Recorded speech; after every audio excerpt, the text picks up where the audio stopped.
Hi, I just wanted to use this time to wish you all a blessed new year. And usually, New Year counts with Christmas, right? It's the whole package. And a lot of people spend this time reminiscing the birth of Christ, the birth and attitude of Christ. And you go to churches, there's a lot of glory, hallelujahs, right? And some people ask me, do the Psalms speak about the birth of Christ? Is there a psalm that actually talks about the birth of Christ? Yes, of course. There are many psalms that talk about the birth of Christ. But there's one particular psalm that I thought was just so apt to record for the season, and that's Psalm 22.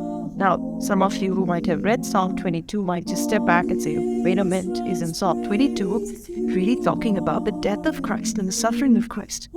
But if you look at it clearly, Psalm 22 is one of the grandest psalms in the whole Psalter. It's one of those clearest psalms where the New Testament apostles and the teachers did say that Christ took these words upon him on the cross. It starts with the words, my God, why haven't you forsaken me? But as you go through the psalm, you realize the psalm actually talks about the birth of Christ. Look with me on the Psalm 22 verse 9. It says, you brought me safely from the womb, gave faith when on my mother's breast. Since birth, entrusted to your care, you've been my God, in you I ingress. Be not far off, for grief is near, no other helper will appear.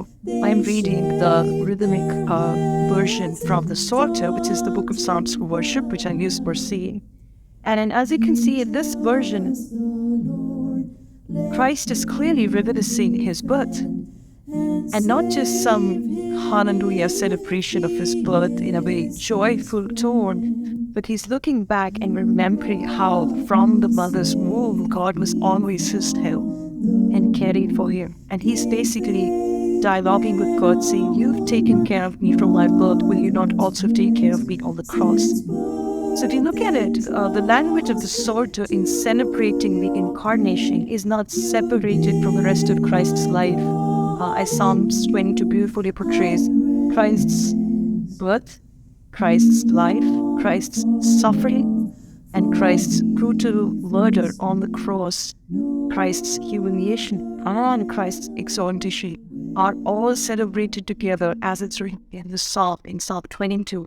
We see not only an account of his birth and his suffering and his death on the cross.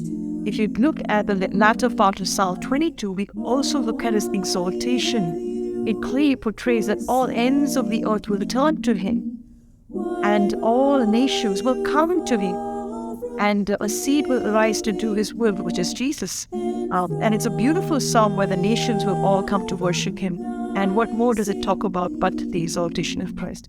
So as you spend this season thinking about the birth of Christ, also spend time thinking about, through this psalm, his life, his suffering, and his death and his exaltation. And did you know that actually the Incarnation of Christ is part of the humiliation of Christ?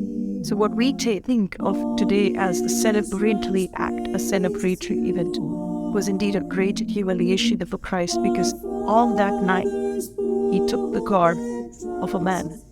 The Creator became a creature, the Lord became the servant, and the King became a slave.